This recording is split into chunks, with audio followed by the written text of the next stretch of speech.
What is going on, guys? My name is LynxWarlord and welcome to this gameplay I have got for you today. This is a 63-4 gameplay domination 6v6 on the map Village, picking up the triple stick nade for the win for the first 3 kills of the game. Get owned. Now guys, in this video I'm going to be talking about how to generally play better at Modern Warfare 3, how to get a good gameplay and just how to kind of get a big score like a 63-4 gameplay, how to get a huge KD, but how to really abuse the map, how to abuse the weapons, how to abuse, just how to make things super easy on yourself, because it's quite difficult to get a high scoring gameplay and it's quite hard to get a high scoring gameplay consistently and apply principles to game kind of thing, guys. Now I've touched on this in other videos, but I really think in this video I'm going to get points across that you can really use, because a lot of people say to me that sometimes my tips don't work for them because they find it hard, and like little things like reaction time and decision making can be quite difficult for them. So I'm going to touch on things like that as well, guys. So let's get straight into it with taking control of the map. Now, taking control of the map is the best possible thing you can do, especially when you're playing an oriented game like domination or team deathmatch.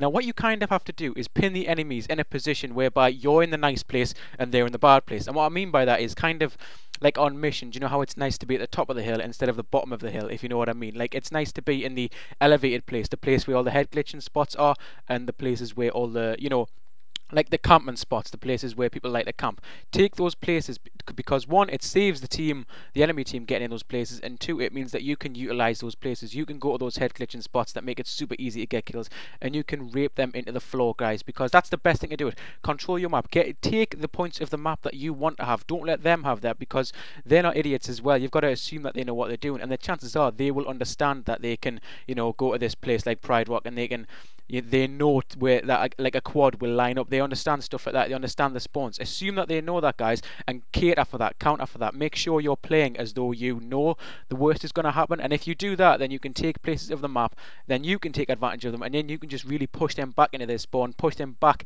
and you can kind of choose their playstyle from doing that. Now, what I mean by that is, like, if for example as you keep getting sniped across the map, okay, if you keep getting sniped, eventually you're going to get super annoyed, and you're going to start getting in such a frame of mind that means that you just have to kill that sniper, okay? It's just in you. You just want to kill that sniper because he's pissed you off, okay, guys?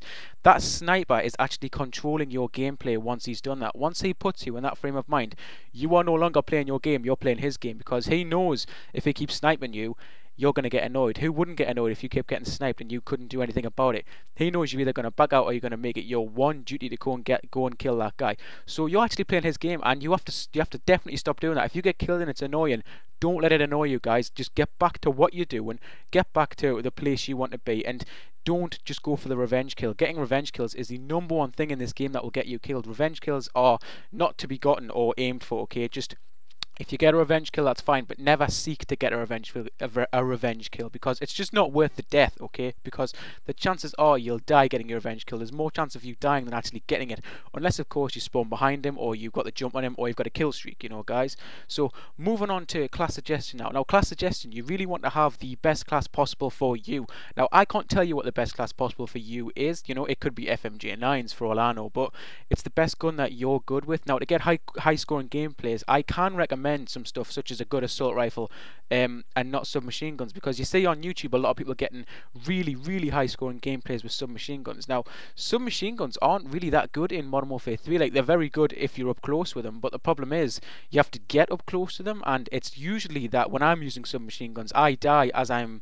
getting close to the enemy, and there's UAVs and there's perk selection, and once you have to use assassin, it just slips down when using a submachine gun, the perks that you have to use to be effective. Whereas I find with an assault rifle, I can use perks that are like nice to use, not just perks that I have to use. Like assassin, if you're using a submachine gun, you kind of have to use assassin if they're getting UAVs, because it's just, you've got to be up close to them to utilize how good your gun is, because a submachine gun is not going to do anything shooting a guy across the map unless you're on hardcore. So like on Village, for example, it's not a clever idea to run around with a submachine gun. Yes, I acknowledge that some of the spawns and some of the the traffic directions can cater for a submachine gun, but your best bet is using an assault rifle or a large machine gun, and even then a large machine gun isn't that good, because there's people who run around with submachine guns, and the assault rifle category is definitely the best tier of works. And I got so lucky right there. That guy, I haven't a clue what he was doing, but luckily I managed to kill him. Now guys, kill streaks. What kill streaks do you need to use when you're trying to get a big game, trying to get a like a 50 or 40 plus kill game?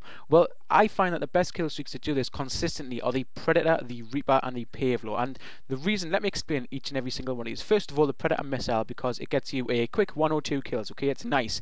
The Reaper, because it's better than the attack helicopter, and it's absolutely fantastic for the amount of kills that it actually gets you. Because think about it, you know, the strafe run is terrible because it gives the enemies kill streaks. The let me think, what is it again? The AH6 is just rubbish because the thing doesn't work on most maps because it'll just go inside.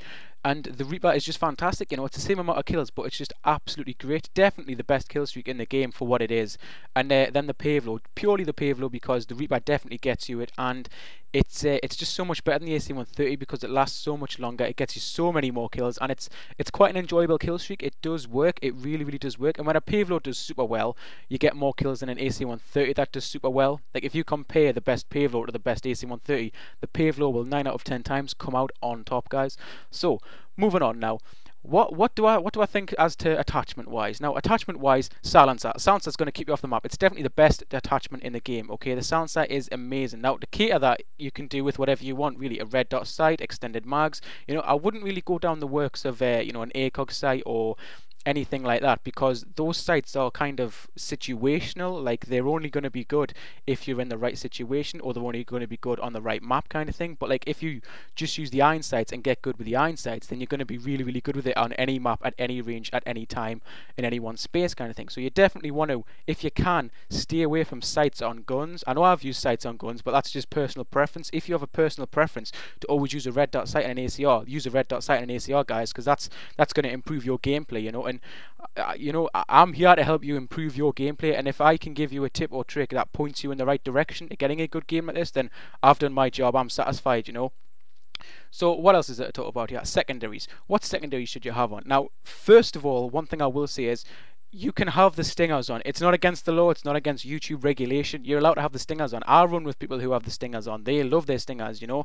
Topwood, a character on my friends list, he always uses the stinger. Just why? Because he enjoys it. He's a support player and he likes taking shit down. It's fun for some people. It's annoying for people, you know, so he uses it.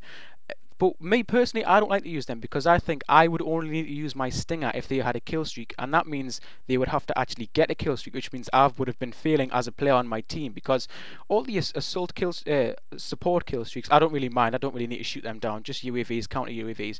But it's like assault kill streaks. I can control whether or not the enemies get assault kill streaks, and if they do, that's on my head because I've allowed them to get 7 kills for that attack helicopter. I've allowed them to get 12 kills. So I make it my responsibility to not allow them, and my reward for that is being allowed to use a secondary submachine gun or pistol, which is what I prefer, guys. So yeah, this has been LynxWarlord. Yeah, I've really drifted off in this company, and I hope it's helped out your gameplay. And as always, don't forget to like the video. Thank you very much for watching, guys.